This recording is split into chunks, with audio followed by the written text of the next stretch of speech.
안녕하세요 여러분. 세상 돌아보기입니다. 오늘은 2022년 9월 9일 금요일이네요.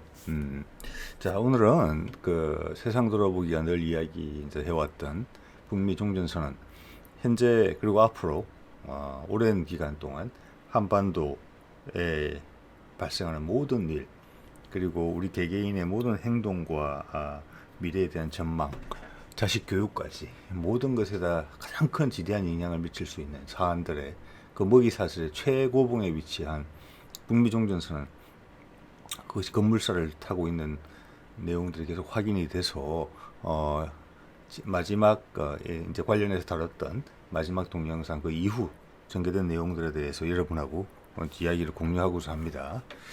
자, 과감하게 앞에 언급됐던 부분들은 생략만 하고 어떤 부분에서 이걸 언급했다는 정도로만 하겠습니다. 그렇지 않으면 내용이 너무 길어질 수가 있으니까요. 네. 자, 그러면 보겠습니다. 자, 이 슬라이드 몇 번 사용했던 것이죠. 이 주가 향후 이번 이제 북미 종전선언이 이제 저의 이야기처럼 진행이 된다. 조만간. 그렇다면 이 8월 4일부터 8월 15일까지의 이 한 10일간이 우리 앞으로 우리 현대사, 현대사라고 해야 되겠네요. 그래서 엄청나게 중요한 일주일이 될 것이고, 그 핵심은 펠로시 미팅 불발로 이루어졌었죠. 시작됐었죠. 그 다음 미국의 주요 인사들 한국 방문, 그리고 뭐 여러 가지 치고받고 하는 많은 일이 있었고, 그 점은 앞서 말씀을 드렸었고, 여러분 그 결론은 뭐냐? 결국은 미국의 압력에 굴복한 윤석열 정부의 정책 노선과는 정반대되는 선택을 결국은 강요받았고, 그것이 광복절날 담대한 구상이라는 이름으로 제시가 됐고, 8월 17일 날 100일 기념 기자회견을 통해서 그것을 요구받았죠. 전 세계 선포하라고. 나는 이 노선대로 있겠다고. 즉 북한이 비핵화에 약속만 하더라도 많은 패키지에 북한을 투자해서 발전시킬 수 있는 안을 우리가 제안하겠다는, 약간 영혼 없지만은 전 세계에 약속을 하는 그런 모습이 연출이 됐는데, 정부 부처 전체의 모습과는 달랐죠.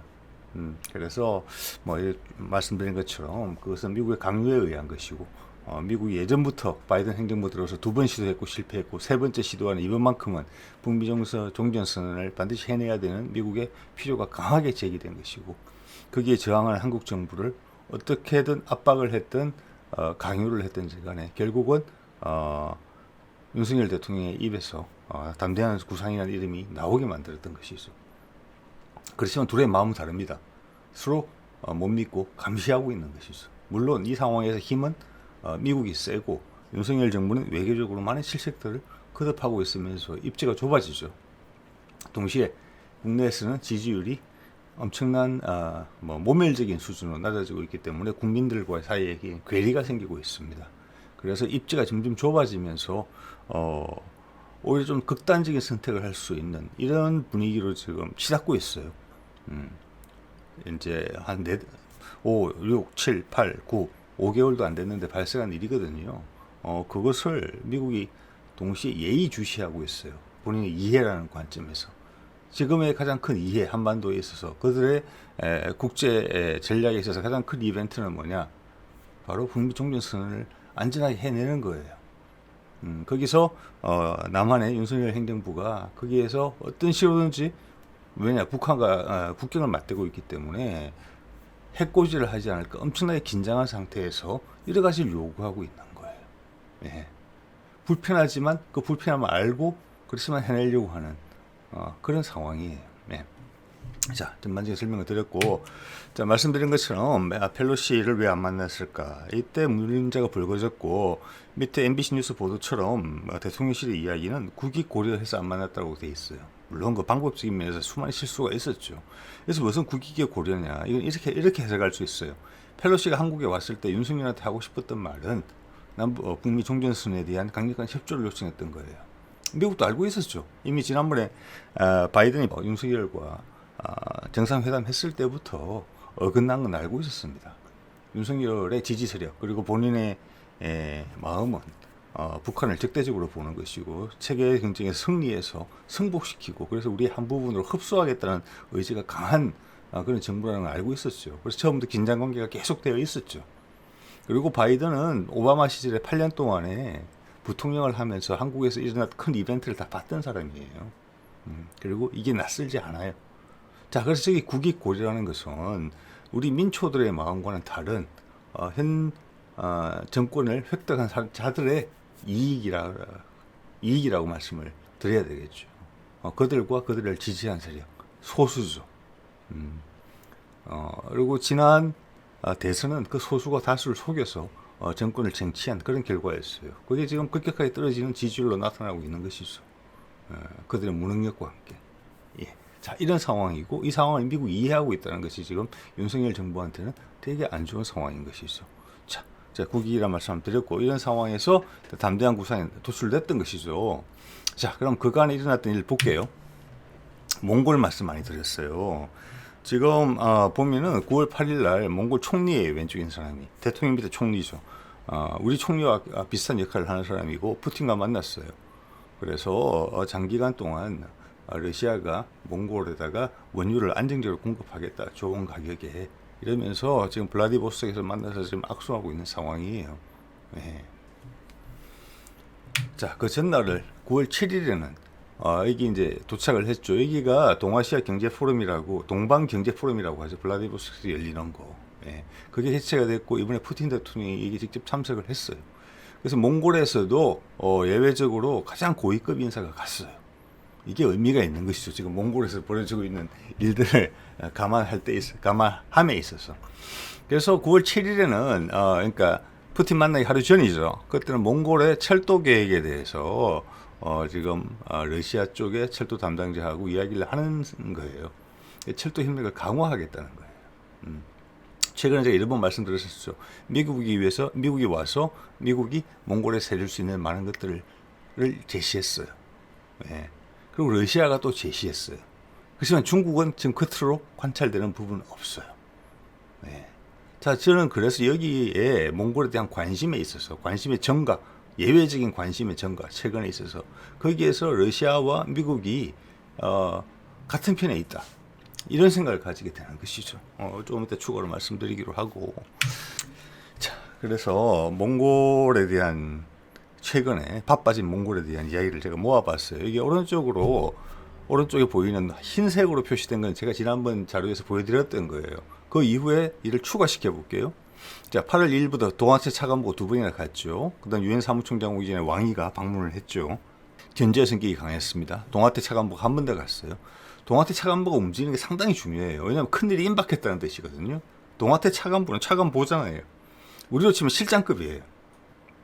차관 밑에. 자, 이 사람은 대통령이 큰일을 벌일 때 정지작업이나 의전 이런 걸 하러 가는 사람이에요. 그러니까 저기는 몽골에서 뭐가 있다는 뜻이에요. 2번이나 갔잖아요. 한국 오기 전에 갔죠. 저때 담대한 선언 발표하고 기자회견 하자마자 바로 동아태 차관보가 한국 출장 온다는 이야기가 있었죠. 몽골 들러서 한국 온 거예요. 자, 그러면 몽골과 한국과 미국이 같이 연계되는 뭐가 있다는 거예요. 저는 그래서 북미 종전선언 남한을 포함한 마무리 짓는 정상회담이 몽골에서 있을 가능성이 있다라는 말씀 의견을 드리고 있는 것이죠. 그래서 동아태 차관보가 한국을 오자마자 박진이 날아갔어요. 7, 8년 만에 외무부 장관으로서 몽골을 간 거예요. 그러다가 9월 6일 날 인도 국방장관이 또 갔죠. 9월 7일 날 철도 협력 좀 전에 말씀드리니까 8일 날 원유 안전 공급 총리와 푸틴이 만났죠. 몽골 총리하고. 엄청나게 바빠진 거예요. 이 작은 나라가. 자, 그래서 뭔가 이벤트가 있는 것이고 여기서 중국의 모습은 보이지 않아요. 네. 러시아와 미국이 충돌하는 느낌이 들지 않아요. 왜냐하면 인도까지 등장했거든요. 여기에. 그리고 우리까지 등장했어요. 자, 이게 큰 이벤트, 큰 변화가 일어나고 있다는 이야기를 보여준다. 저는 그렇게 본다는 거죠. 그 중에 하나가 직접적으로는 종전선언과 관련이 있고 종국에는 몽골이 러시아와 중국과 국정을 맞대고 있는데 저 멀리 떨어진 미국과 이 두 나라 사이에 한 군데라도 교류가 없이 확신이 없이는 미국의 손을 언뜻 내밀기가 어려운 거예요. 자, 그래서 결국에는 러시아하고 미국이 친구가 되는 건 아니겠지만 이런 데서 이해관계를 같이 한다. 그리고 북쪽으로 중국에 대한 압박을 할 수 있는 곳이 한 군데 더 생긴다. 그리고 대만이 있다. 한반도가 미국의 영향권 내에 전체적으로 들어간다. 미국의 돈, 남한의 돈으로 북한이 개발되는 자연스럽게 그렇게 된다.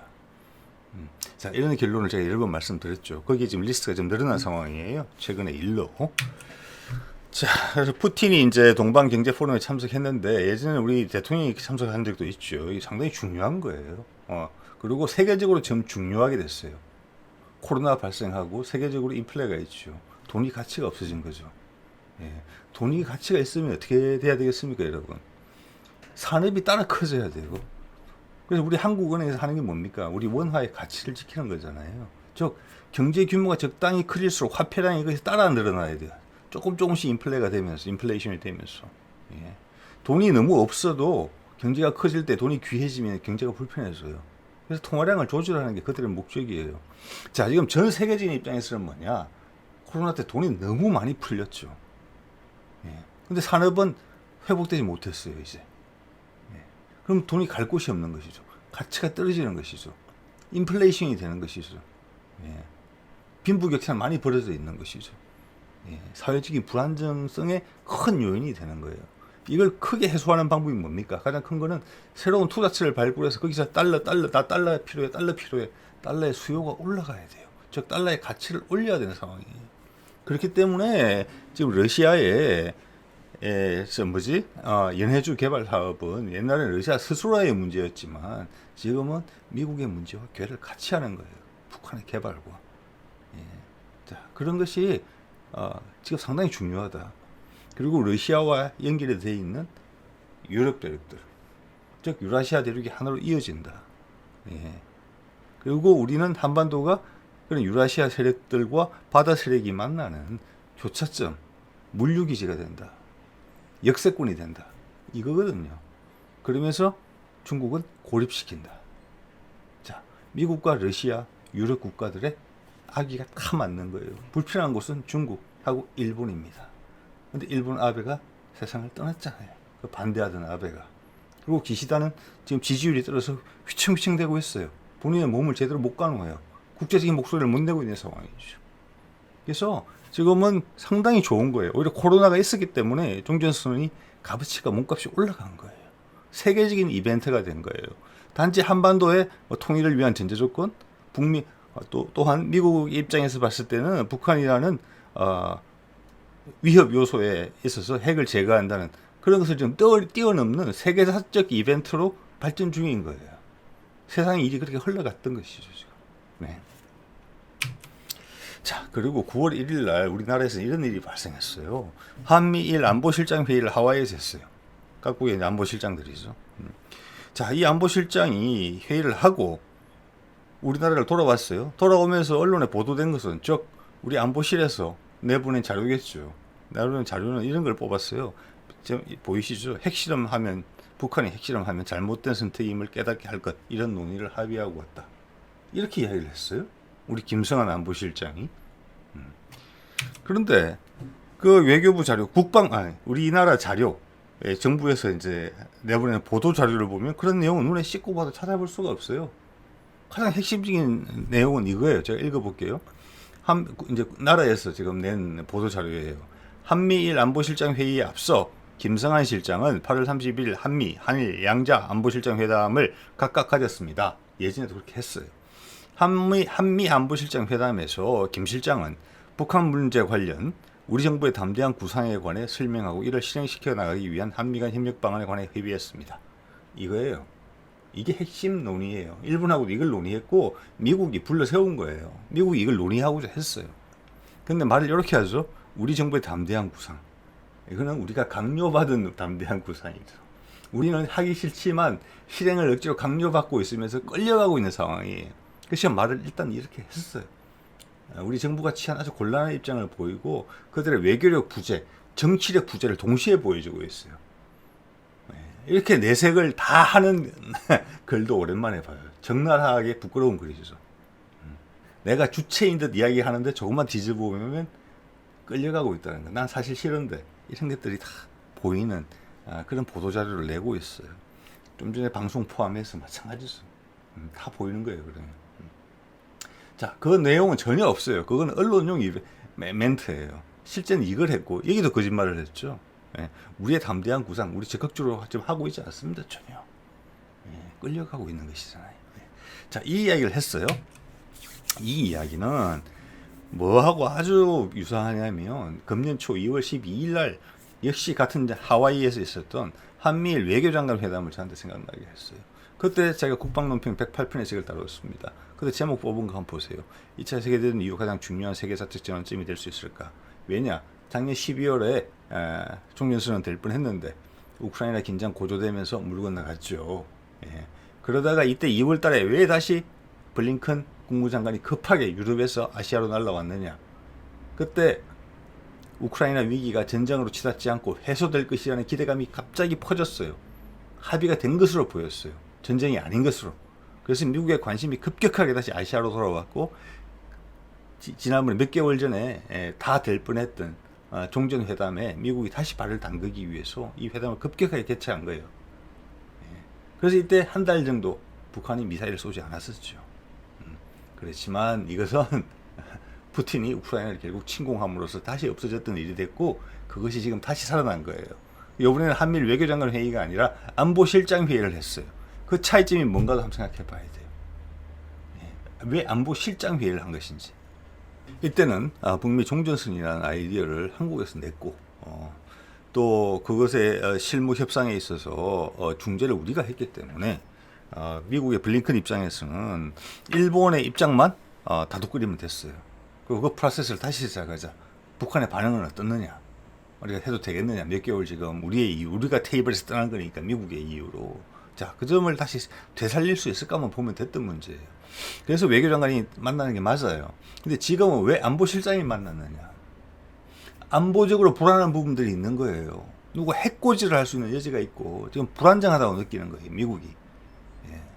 저 때는 외교적, 정치적으로 해결할 수 있었지만 지금은 미국이 완력을 좀 써야 되겠다라고 생각을 했다는 거예요.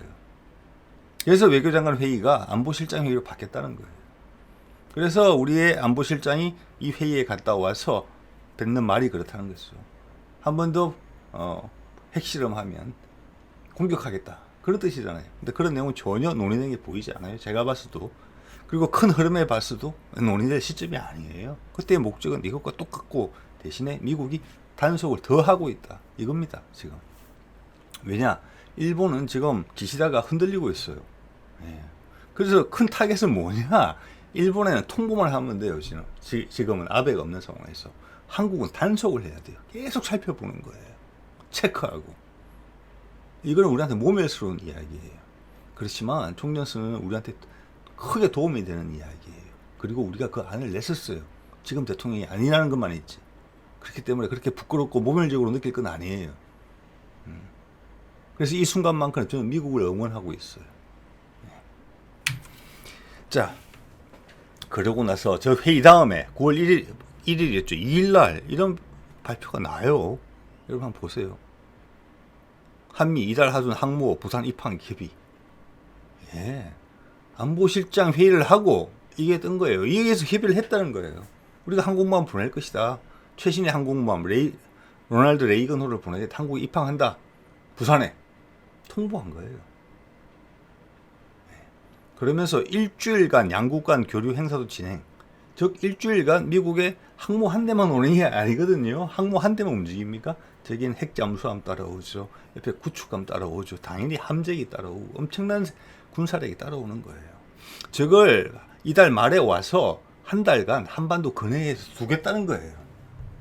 이런 발표가 공식으로 났는데 여기에 대해서 북한의 반응 없습니다. 이거는 미국이 어떤 결행을 하기 전에 그때까지 안보적인 요소 본인들은 멀리 있잖아요. 그죠? 그렇기 때문에 현장에서 이거를 똑바로 지켜보겠다. 경찰관 하나 보내겠다. 우리 경찰관 파견하겠다. 이렇게 된 거예요. 우리가 하고 싶은 일 마무리 짓는데 조금이라도 행여 딴 마음 품지 말아라. 이거 경고한 거예요. 하와이에 와서 그 이야기 한 거예요.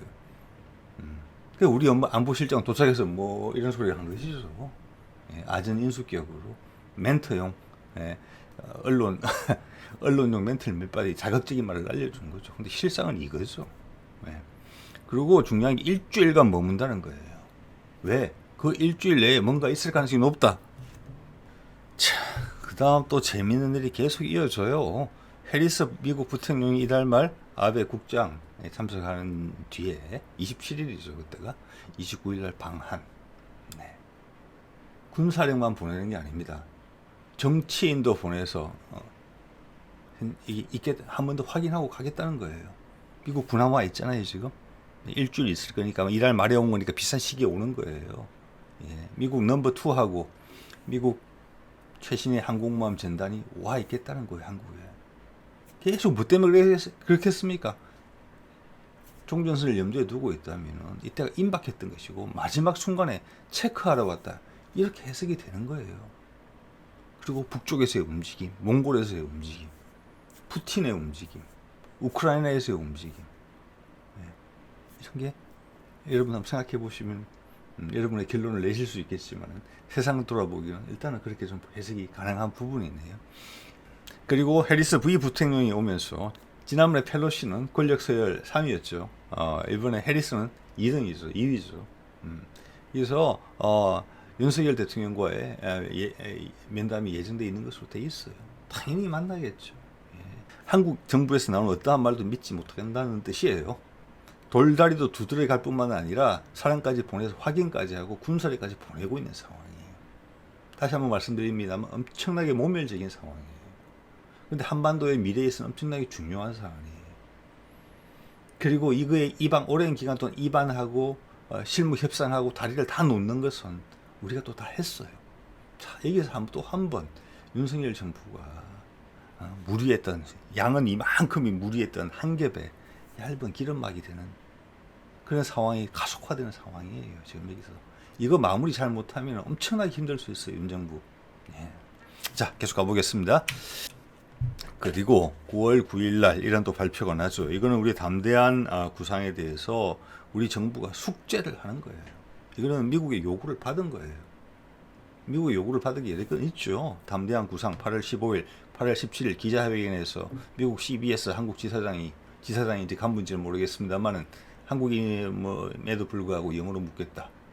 그리고 윤석열 대통령이 거기에 대해서 구체적으로 답변했죠. 전 세계에 약속한 겁니다. 그리고 그 다음날 후속 조치하겠다. 이거 후속 조치예요. 어떻게 보면 영혼 없는 후속 조치인데 미국이 내준 숙제를 해야만 되는 상황이기 때문에 하는 거예요. 통일부 장관이죠. 이산가족 상봉 남북회담 제안 뜬금없죠. 그렇지만 8.15 추석 앞서서 할 수 있는 이야기예요.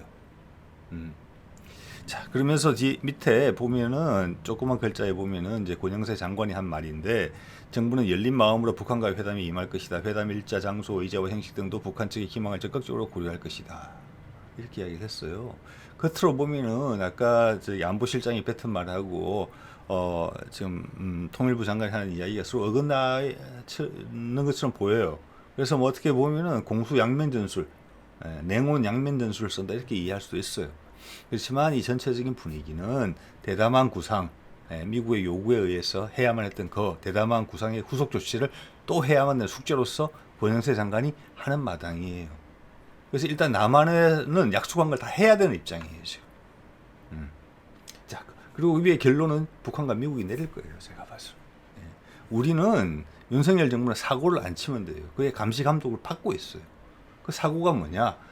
아주 사소하지만 휴전선이나 해상 군사분계선에서 우발적 군사 접촉이 일어나는 게 제일 안 좋은 상황이에요. 아주 사소한 것만 일어나도 한반도 전체 찬물을 끼얹을 수 있거든요. 그래서 그 항공모함은 남한을 위해서 와 있다. 그렇게 봅니다. 예. 자, 또 하나 이게 마지막인데요. 이게 있어요? 부산 세계박람회 유치 기본 콘서트 아주 작게 돼 있죠 글자가. 저거는 부차적이라는 겁니다. 더 큰 것은 뭐냐? BTS Yet to Come in 부산 10월 15일 날이죠. Yet to Come은 뭡니까? BTS가 그룹으로서 활동을 중단하기로 결정을 하고 낸 앨범의 제목이에요. 그 기조가 여기서 이어서 하겠다는 거예요. 부산에서. 이게 상당히 의미심장합니다. 저의 독자분들이 생각하시는 것보다는 아마 제가 훨씬 더 많이 BTS는 대단한 친구들이다. 특히 그 리더는 보통 이상의 사람이다. 저는 그렇게 생각합니다. 단지 아티스트나 아이돌이 아니다라고 생각해요. 자, 그건 앞으로 더 그렇게 느끼실 것 같아요. 자, 그래서 이 공연이 10월 15일로 잡혔어요. 네. 그래서 이 공연에 대해서 뭐 여러 가지 말이 있죠. 장소 문제도 있고, 뭐 사실은 이게 부산 세계박람회 유치 기원 콘서트라는 것도 되게 작게 표시가 돼 있잖아요. 2030년에 결정은 뭐 조만간 하겠지만 글자도 작게 돼 있잖아요. 그래서 저는 BTS가 다른 생각이 있다. 저는 그렇게 생각해요. 아까 말씀드린 것처럼. 왜냐, 그룹으로서 활동을 중단할 때 있어서 상당히 큰 이슈가 있었어요. 그걸 예전에 제가 다룬 바가 있습니다. 아까 아베 국장일과 마찬가지로 제가 그때 다뤘던 내용에 대해서 BTS에 대해서 저도 오히려 확신이 더 커지면 커졌지 그때 그 내용들을 아이고 이거는 제가 생각을 잘못했네요 이렇게 주워 담고 싶은 부분이 전혀 없습니다. 자.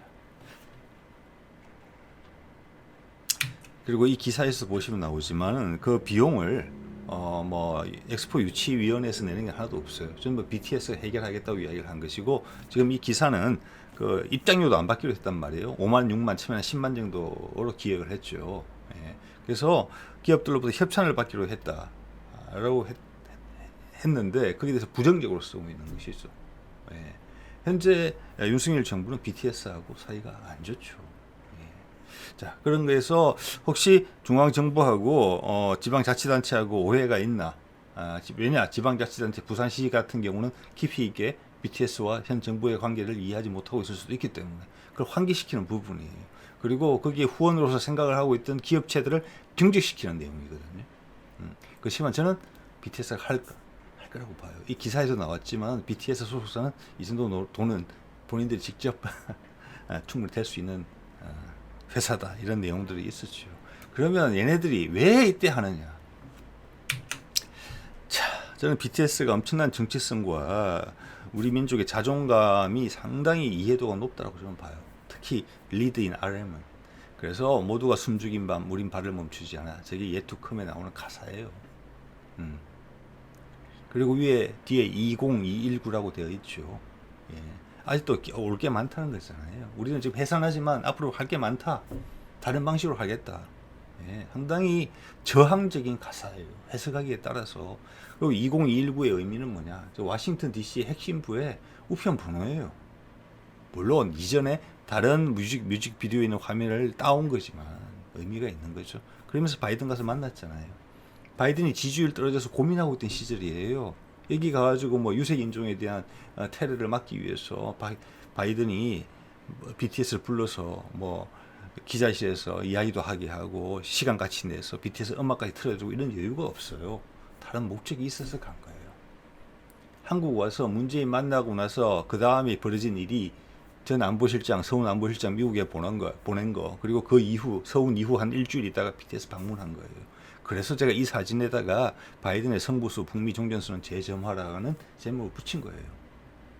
시간이 좀 몇 달 지난 거지만 저는 여기서 확신이 더해졌으면 더해졌지 여기서 제가 한 말을 주워 담고 싶은 부분은 없어요. 네. 자, 그러면 한번 정리를 해볼게요. 9월 말 9월 30일이라고 할게요. 아베 국장 끝나고 항공모함 훈련을 한 다음에 부산에 와서 정박하고 있는 거예요. 일주일 동안. 정박하는 초기에 부통령이 일본 갔다가 미국 부통령이 일본 갔다가 한국 와서 윤 대통령을 한번 만나는 거예요. 체크하는 거예요. 그리고 BTS가 10월 15일 날 행사를 해요. 자, 그때 제가 오늘 드린 말씀에 동의를 하시는 분들이라면은 9월 말에 들어온 미국 항모 전단이 머무는 일주일 동안 그 기간 내에 북미 종전선언을 할 거면 그때 해야 돼요. 그 기간 동안 어디선가 해야 돼요. 그게 몽골이든지 어디든지 간에 몽골일 가능성이 높죠. 현재 봐서는. 그때 동안 남한에서 아무런 일이 발생하면 안 돼요. 군사적인 긴장을 불러일으키는 것을 말씀드렸죠. 항모가 들어오면 큰 일이에요. 위협적인 일이죠. 얼마 전에 을지 자유의 방패 훈련도 한 보름 했죠. 거기에 대해서 북한 반응 없었습니다. 이번에도 반응 없었어요. 엄청나게 큰 일인데 옛날에 북미 간의 사이가 나빴던 시즌이면. 그리고 지금 북한의 미사일 도발 없습니다. 한 3달째. 한 3달 정도 됐을 거예요. 예. 자, 그럼 BTS는 왜 부산에서 이걸 하려고 하나? BTS는 제 추정이죠. 이거는 이 행사가 북미 종전 선언에 대한 합의가 10월 초에 있다. 미국 항공모함이 머무는 기간 동안에 BTS가 대충 그걸 알고 있다라고 보는 거예요. 백악관 갔다 왔잖아요.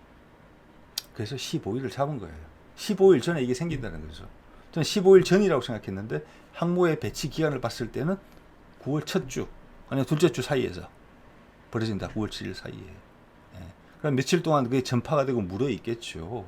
예. 그러면 BTS가 돈 다 내서 하는 그 BTS 이벤트 yet to come이 온 거예요. 앞으로 와야 될 일이 하나 온 거예요. 큰 것이. 그거 축하하는 무대로 바꾸면 돼요. 부산시에 엑스포 유치위원회에 왜 이런 거 하면 안 되는데 말할 계제가 없어요. 그 친구들은. 왜냐, 돈 한 푼 안 보태고 있다고 자기들 스스로 이야기했잖아요. 자, 과연 BTS가 그거를 통해서 축하하는 무대로 이걸 탈바꿈시킨다. 전 세계에 홍보를 한다. 그러면 이미 여론전에서 윤석열 정부가 밀리고 있는 거예요. 자, 지금 혼란스러워 하거든요. 그들이 이것을 나의 것으로, 나의 득점으로 연결을 시켜야 돼요. 가만히 놔두면 BTS가 치고 나가요. 이 큰 성과가, 자기들 성과가 못 될 수가 있어요. 전혀. 물론 그들의 지지 기반이 그것을 반대할 수 있어요. 그렇지만 그걸 해내야 돼요. 지금 낮은 지지율에서는. 근데 그것마저 BTS가 노리고 있다. 이렇게 해석될 수 있는 여지가 있어요. 그럼 왜 부산이냐? 이 지도를 보시면 이해가 됩니다. 동해남부선이 출발하는 데가 부산이에요. 유라시아 대륙 철도, 횡단 철도랑 시베리아 횡단 철도랑 연결이 되면은 그 거점의 역할이 한반도죠. 한반도 내에서 대륙 세력과 해양 세력이 만나는 곳이 어디입니까? 부산입니다. 그래서 지난번 정부에서 작년 말까지 동해남부선 복선화를 했잖아요. 이 영덕까지 전철화 시켰죠. 그리고 그 가운데 있는 거 동해남부, 이게 동해에서 남부 구간인가? 지금 여기서 강릉에서 아마 영덕까지 이거 지금 공사 중이죠. 복선으로. 예. 그거 면제했죠. 뭐 경제성 평가 같은 거. 이건 남북 경협 특별 그걸 면제를 받아서 하는 거예요. 그리고 금년 초에 그 위에 북부 강릉에서 저기 군사 분계선 때까지 착공을 했죠. 예. 이거의 시작이 되는 데가 이게 기장이에요. 일광 동해남부에서 시작하는 지점. 이 긴 유라시아 철도 라인의 시작점이 여기에요. 거기서 BTS가 공연을 기획했던 거예요. 장소가 문제가 생기니까 부덕이 지금 종합체육관으로 바꿨잖아요. 부산에서. 어차피 부산이는 상징성은 줄지 않아요. 저는 BTS가 이 정도 생각을 할 수 있는 친구들이라고 생각합니다. 그래서 이걸 통해서 한 번 더 확인을 더 하게 돼요. 심정적으로. 10월 초에 무슨 일이 있겠구나. 그리고 이 행사는 그것을 축하하는 이벤트가 됐겠구나. 이것은 그때 이미 백악관을 방문해서 바이든을 만났을 때 우리는 이런 역할을 하겠다. 윤석열 정부와 타협하지 않겠다. 우리는 우리의 길을 가고 우리가 팬들한테서 받았던 사랑을 돌려주겠다라고 말했을 때 포함되어 있는 내용이라고 본다는 거죠. 물론 제 생각입니다. 네. 자, 오늘 여기까지 하겠습니다.